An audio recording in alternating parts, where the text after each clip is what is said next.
تفت فؤادك الأيام فتى وتنحت جسمك الساعات نحتا وتدعوك المنون دعاء صدق ألا يا صاح أنت أريد أنت أراك تحب عرسا ذات خدر أبت طلاقها الأكياس بتا تنام. بسم الله والحمد لله والصلاة والسلام على رسول الله وعلى آله وصحبه ومن اتبع هدى أما بعد. Aujourd'hui, la nuit du 4 du mois de El-Muharram de l'année 1442, de l'année 1443. Vous m'avez pas interpellé. De l'année 1443, Inch'Allah, pendant la khutbah de Jumu'ah, on parlera de cela plus en détail. Mais vous savez que nous n'avons pas dans notre religion de fête de, comment ils disent, le jour de l'an, c'est ça? Du jour de l'an. Ceci est une habitude des non-croyants. Les musulmans ne fêtent pas le jour de l'an. Et le fait de s'envoyer des messages, aujourd'hui on ouvre, c'est-à-dire une page blanche, il faut recommencer à zéro, etc. Les actions te sont comptées, comme celles de l'année dernière te sont comptées, et comme celles de demain te seront comptées. On n'a pas de page blanche, de nouvelle année, etc. Ça n'existe pas dans notre religion. Et on ne fête pas, malheureusement, même si ceci est pratiqué dans certains pays, on ne fête pas ce qu'on dira Sussana, c'est-à-dire la fin d'année. Donc 1443, la nuit du 4. La nuit du 4 de Muharram de l'année 1443, après la hijra du prophète Mohammed sallallahu alayhi wa sallam, nous entamons le 4e cours de notre série de cours sur un léger commentaire du poème de Al-Ilbiri, At-Ta'iyya de Al-Ilbiri, rahimahullah. نعم, je m'étais arrêté sur cette parole. هو العضب المهند ليس ينبو تصيب به مقاتل من ضربت, et dans une version من أردت, وكنز لا تخاف عليه لصا خفيف الحمل يوجد حيث كنت يزيد بكثرة الإنفاق منه وينقص إن به كفا شددت. Ici cette parole ويزيد بكثرة الإنفاق منه وينقص إن به كفا شددت. Ici cette parole رحمه الله, où il dit dans un sens approximatif, donc cette science, toujours il parle de la science légiférée du Coran, de la Sunna, cette science que tu auras apprise de la manière des gens de la Sunna, ceci je l'ai évoqué la semaine dernière, si vous vous rappelez, cette science, elle augmentera comment? Il dit yazidu bi kathratil infaq minhu, elle augmentera par le fait que tu la dépenses, cette science. Wa yanqusu, elle diminue comment? In bihi kaffan shadatta, lorsque tu fermeras la paume, lorsque tu fermeras la main et tu ne la donneras pas, cette science-là. Ceci nous amène à réviser des points que j'ai évoqués la semaine dernière sur le fait que nombre de nos pieux prédécesseurs, as-salaf ridwanullahi alayhim, disaient qu'ils cédaient à l'apprentissage, à la mémorisation du hadith par al-amalu bih, par le fait d'œuvrer selon ce qu'ils ont appris, de même que par as-sawm, le fait de jeûner. Il est rapporté par beaucoup de prières nocturnes, c'est-à-dire, en gros, comme je l'ai évoqué la semaine dernière, par les bonnes actions et par le fait de délaisser les mauvaises actions. Revenez au cours de la semaine dernière. Ceci, ils cédaient donc à la mémorisation, à l'apprentissage par ces choses-là, par ces bonnes œuvres. De même que ils recherchaient l'augmentation de leur science par al-infaq minhu, le fait de dépenser. Et ici, Al-Ilbiri a utilisé le mot al-infaq, c'est-à-dire la dépense, comme on dépenserait de l'argent. Car comme il l'a dit précédemment, kanzun la takhafu alayhi lissan, c'est un trésor, cette science-là, dont tu n'as pas peur qu'un voleur vienne le voler. Et j'ai détaillé donc dans le cours dernier, j'ai expliqué cela en détail. Pour résumer, ceci est un trésor qui est bien plus précieux que des pièces d'or et d'argent, comme on l'a dit. Et il augmente lorsque tu le dépenses. Ceci nous amène à une mas'ala, à une affaire qui est connue chez les savants comme l'affaire de zakatul ilm. Tu as sur l'argent que tu possèdes une zakat à donner, zakatul mal. À quel moment? À quel moment tu dois sortir zakatul mal? Mahdi, tfaddal. Chaque année, à partir du moment où on atteint un seuil. Ahsant, à partir du moment où tu as atteint un seuil, un nisab. La science, c'est pareil. À partir du moment, et ceci est très important, je mets un point dessus, l'accent dessus, à partir du moment où tu as atteint un nisab, on l'a dit et répété, ad-da'wa, la prédication, ad-da'wa, elle n'est pas seulement le fait de donner des cours, de faire la khutbah de Jumu'ah, elle a plusieurs portes, bifadlillahi tabaraka wa ta'ala. Et la religion d'Allah Azza wa Jal, elle n'appartient pas à une personne précise. C'est la religion d'Allah tabaraka wa ta'ala. Le prophète sallallahu alayhi wa sallam, il dit, balliru anni walau aya. Transmettez de moi ne serait-ce qu'un verset. Ceci appartient à chacun d'entre nous, mais chacun en fonction de sa capacité. Donc, il t'appartient à toi, même si tu as peu de science, de donner ce que tu as appris. De le donner à ta famille, à tes proches, à tes voisins et autres. Et plus ta science augmentera, et plus la responsabilité augmentera avec. Et comme on l'a dit, cette place, la place d'enseignant, de prédicateur, de celui qui enseigne et qui prêche la religion d'Allah, tabaraka wa ta'ala, ce n'est pas une place honorifique, mais plutôt c'est une place de responsabilité. Maqam taklif, une place de responsabilité. Et ce n'est pas maqam tashrif, ce n'est pas une place honorifique. C'est-à-dire que ce n'est pas une chose par laquelle, alhamdulillah, tu donnes des cours, tu donnes la khutbah de Jumu'ah, tu fais ça, c'est quelque chose, tu es honoré par cela, Allah Azza wa Jal t'élève, comme on l'a vu précédemment. Allah t'élève par cette science. Mais ce n'est pas une chose que tu recherches pour être honoré, pour être élevé, pour être, comme on l'a expliqué la semaine dernière. Regardez, tous les cours sont liés les uns les autres. Mais plutôt c'est une place de responsabilité. Plus la science augmentera, plus les responsabilités sur tes épaules vont augmenter. Et parmi ces responsabilités, zakatul ilm, le fait que tu devras donner cette zakat, cette aumône sur la science que tu auras acquis. Tu ne jma'a pas la science comme un trésor, tu ne réunis pas ce trésor-là simplement pour le réunir et le mettre de côté, et tu n'as rien à faire par rapport à cela, tu n'as pas de responsabilité ou d'obligation envers ce trésor, cet argent que tu auras réuni. Comme cela, la science, c'est l'ilm. Mais à partir de quand? Lorsque tu as atteint le seuil. Ceci est très important. Car beaucoup de gens donnent la science ou veulent donner la science et s'avancent à donner la science alors qu'ils n'ont pas atteint le seuil. Et c'est à ce moment-là que tu fais des dégâts. Premièrement, ce n'était pas une obligation pour toi. Deuxièmement, c'était peut-être interdit pour toi de donner à ce moment-là. Et tu vas faire des dégâts parce que tu n'as pas atteint ce seuil-là. Ici, cette affaire est connue chez les gens de science comme zakatul ilm. Et comme le dit Cheikh Ibn Uthaymin rahimahullah dans son explication de Al-Hilya de Bakr Abu Zayd, ici j'ai résumé et remis en ordre les paroles de Cheikh. Ici il dit rahimahullah dans le sens zakatul ilm, l'aumône sur la science, elle est effective par plusieurs choses, ou elle sera effectuée par plusieurs choses. Il dit la première des choses, le fait de répandre la science. Comme une personne va donner en sadaqa, en aumône de son argent, eh bien, celui qui aura acquis la science donnera en aumône une partie de cette science qu'il aura.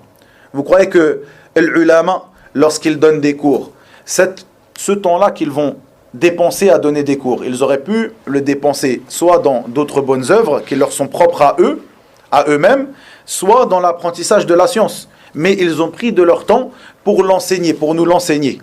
Et les ulama, ils disent que donner la science, le fait d'enseigner, c'est meilleur que par exemple prier pour soi-même. Pourquoi?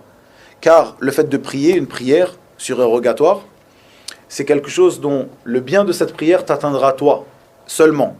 Mais le fait de donner la science, d'enseigner la science, eh bien le bien t'atteindra toi en premier et les autres ensuite. Et c'est une règle générale dans la religion, ce qui a un nafa' muta'addi, c'est-à-dire un bienfait qui se répercute sur autrui, ceci est toujours meilleur que le bienfait qasir. Le naf' al-qasir, c'est ce bienfait qui sera propre à toi, qui ne te touchera que toi. C'est une règle générale dans notre religion. Lorsqu'il y a deux bienfaits, tu peux faire deux bonnes actions. L'une des deux a un bienfait à portée limitée et l'autre est un bienfait donc à portée, c'est-à-dire qu'elle se répercute sur les autres. Lequel de deux tu devras choisir? Tu dois choisir un des deux, celui qui se répercute sur les autres. Ceci est une règle générale importante à connaître. Il dit donc, cette personne-là qui aura acquis la science devra donner en sadaqa, en aumône, une partie de sa science. Et la sadaqa de la science, l'aumône de la science, est une chose qui reste et qui est moins difficile que le fait de donner de l'argent, de donner en aumône de son argent. Et comment il va répandre cette science-là? Par le fait de donner des cours, de donner al-khutab, les prêches du vendredi, aussi par l'écriture, écrire des livres, de même que la traduction, ceci entre guillemets, n'a pas été évoqué par Shir, je le rajoute entre guillemets, la traduction de livres, parce qu'ici on est donc en France. Donc le fait d'écrire des livres, le fait aussi, écoutez bien, ceci est important, je l'ai répété à de maintes reprises, et ceci sont des portes de la da'wah. C'est-à-dire qu'une personne dit il faut faire da'wah, il faut faire da'wah. Mais les portes de la da'wah ne sont pas seulement qu'une personne vient et donne cours ou fasse telle et telle chose. Il y a des choses que certaines personnes ne peuvent pas faire. Soit qu'elles ne sont pas, elles n'ont pas les aptitudes, soit qu'elles elles ne sont pas faites pour cela. C'est-à-dire qu'elles n'ont pas, les gens n'acceptent pas de eux cette chose-là ou autre. Il y a plusieurs choses, comme par exemple une personne qui a un problème d'élocution. Est-ce que cette personne-là, on va le prendre, on va le mettre sur le minbar? On va lui dire de faire le khutbah de Jumu'ah. Non, mais ça ne veut pas dire qu'on dira à cette personne arrête-toi de faire la da'wah. Peut-être que cette personne a appris à étudier chez les savants. Il a une certaine science. Lorsqu'il vient, il donnera un cours, il expliquera. Là, il va l'expliquer par exemple en français, dans la langue qu'il maîtrise. Et ces informations, il les maîtrise, il va les donner. Mais par exemple, cette personne-là, il a un problème d'élocution en arabe. Il n'arrive pas bien à prononcer certaines lettres, certains mots. Au moment où tu vas le mettre sur le minbar, les gens n'accepteront pas ça de lui. Est-ce que lui, c'est de la sagesse qu'il s'avance à donner le khutbah de Jumu'ah? Sans aucun doute, non. Mais on ne ferme pas la porte de la da'wah devant lui. C'est pour ça que c'est très important de voir ces choses-là. Une personne qui a une plume, qui est forte, on voit plusieurs parmi les savants contemporains comme parmi les anciens, qui ont écrit beaucoup de livres, mais qui n'ont pas de cours. Sa plume était forte. Lorsqu'il écrivait, il donnait beaucoup de choses comme il n'aurait pas donné. Il arrivait à véhiculer beaucoup de sciences par ses écrits, chose qu'il n'arrivait peut-être pas par des cours qu'il aurait donnés. Il y en a beaucoup des savants qui ont écrit beaucoup de livres, mais qui n'ont pas donné de cours. Même parmi les anciens, qui ont écrit beaucoup d'ouvrages, mais qui ne se sont pas assis pour donner des cours. Ceci est important, les portes de la da'wah ne sont pas fermées. Et donc il dit aussi, Cheikh, rahimahullah, le fait d'acheter des livres et de les distribuer. D'acheter des livres et de les distribuer. Ceci fait partie des portes du bien, est une manière de faire sadaqa de cette science. Tu connais, tu as appris quels sont les livres qui sont profitables pour les gens. C'est une science que tu as. Achète des livres et distribue-les aux gens. Et autres. Il dit la deuxième chose, le fait d'œuvrer selon cette science. Car l'œuvre de cette science est une da'wah, est un appel à cette science. Et il dit, beaucoup de gens ont pris exemple sur le savant par rapport à ses comportements et par rapport à ses œuvres, plus qu'ils n'ont pris exemple sur ses paroles, plus qu'ils n'ont suivi ses paroles. Donc le fait d'œuvrer l'amalu bih, ceci aussi fait partie de zakat al-ilm. Œuvrer afin que les gens suivent ton exemple. La troisième des choses, il dit, le fait d'ordonner le bien et d'interdire le mal. Et la première personne qui est demandée par cette chose-là, ordonner le bien et réprouver le mal, ce sont les savants. Ou ce sont, il dit ici, les gens de science. C'est-à-dire, il rentre dans cela les savants et les étudiants en sciences. Puis, il dit, rahimahullah, dans la poésie, فَلَوْ قَدْ ذُقْتَ مِنْ حَلْوَاهُ طَعْمًا لَآثَرْتَ التَّعَلُّمَ وَاجْتَهَدتَ وَلَمْ يَشْغَلْكَ عَنْهُ هَوًى مُطَاعٌ وَلَا دُنْيَا بِزُخْرُفِهَا فُتِنْتَ. Ici donc, il parle de la douceur du goût de la science. Sans aucun doute, ce goût-là est un goût qui n'est pas palpable, le goût de la science. Et ici, Al-Ilbiri, rahimahullah, veut par la douceur de la foi, comme l'a dit Abdullah ibn Mas'ud, radiyallahu anhu, dans le sens de ses paroles, deux personnes gloutonnes. Quelqu'un de glouton, vous savez, quelqu'un qui aime beaucoup manger. Manhouman, la yashba'an. Deux gloutons, deux personnes qui aiment manger, qui sont gloutons, ils ne sont jamais rassasiés. Il dit Sahibul ilm wa sahibud dunya. Ibn Mas'ud, il dit donc ces deux gloutons, qui sont-ils? Celui qui recherche la science, ou celui qui possède la science, et celui qui possède ad-dunya, la vie d'ici-bas, ou qui recherche l'ornement de la vie d'ici-bas. Ces deux-là ne seront jamais rassasiés. Puis il dit donc rahimahullah, lorsqu'il dit وَلَمْ يَجْغَلْكَ عَنْهُ هَوًا مُطَاعٌ وَلَا دُنْيَا بِزُخْرُفِهَا فُتِنْتَ. Ici, il conseille à son ami Abu Bakr de ne pas être détourné, de ne pas être occupé par el-hawa, cette passion, ou ces passions qui seront quelque chose qui sont obéis, c'est-à-dire que l'être humain obéit à ses passions.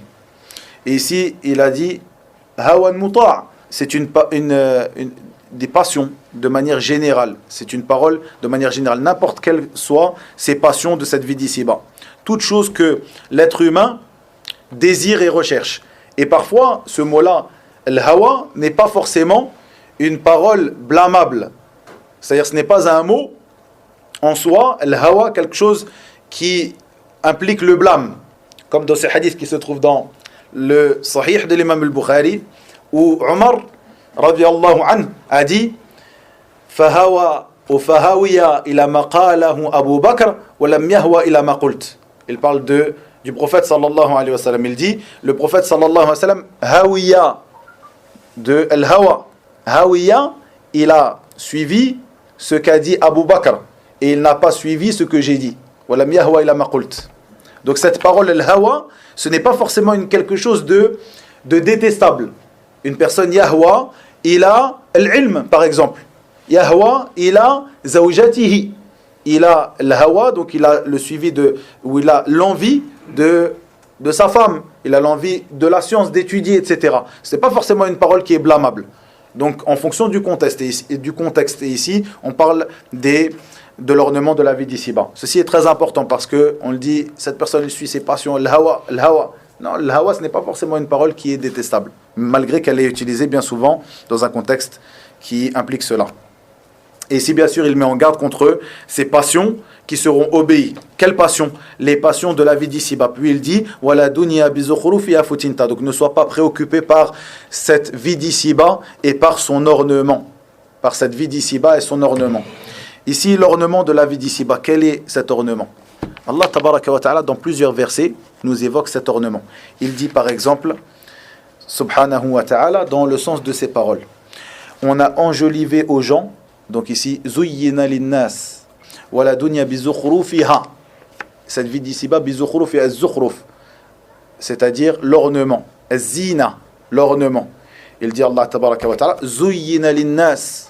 Donc on a enjolivé aux gens l'amour des choses qu'ils désirent. Femmes, enfants, trésors thésaurisés d'or et d'argent, chevaux marqués, bétail et champs. Tout cela est l'objet de jouissance pour la vie présente, alors que c'est près d'Allah qu'il y a bon retour.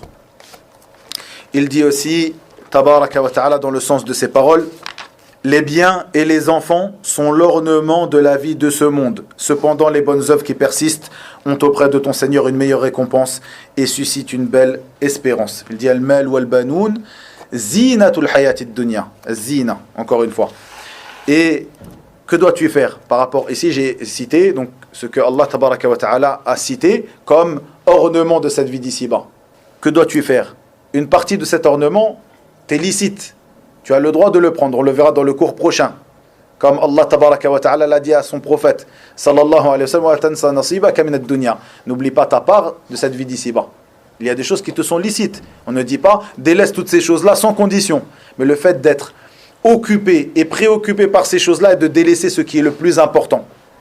C'est pour ça qu'ici dans ce verset, Allah tabaraka wa ta'ala dit, dans le sens de ces paroles, cependant les bonnes œuvres qui persistent ont auprès de ton Seigneur une meilleure récompense et suscitent une belle espérance. Il a parlé des biens et des enfants. Les biens, ce n'est pas quelque chose de base qui est interdit. Les enfants, ce n'est pas quelque chose qui est interdit.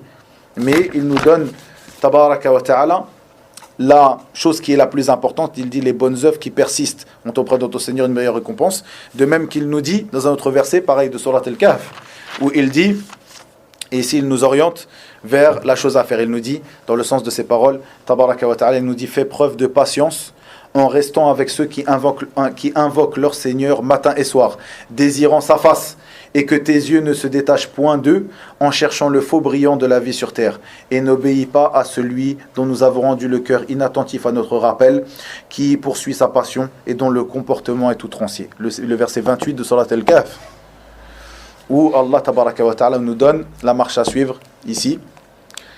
Fais preuve de patience en restant avec ceux qui invoquent leur Seigneur matin et soir, désirant sa face. Et que tes yeux ne se détachent point d'eux en cherchant le faux brillant de la vie sur terre. Jusqu'à la fin du verset.